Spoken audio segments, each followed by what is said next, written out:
Hello everyone! In this video, I'm going to show you how to change the currency in the Turkish Airlines app or website. Important note, you generally can't change the currency directly in the app. The price shown is automatically based on your departure airport or your current location. But there's a workaround. First, open a browser and go to turkishairlines.com.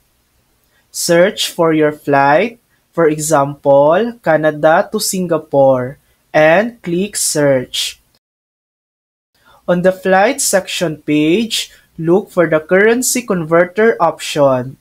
Switch to your preferred currency to view the prices. Keep in mind, the final charge might still be in your point of sale currency, but at least you can compare prices easily. And if you're using TK Wallet, you can manage currency directly in your wallet settings. And that's it. That's how to change the currency in the Turkish Airlines app or website.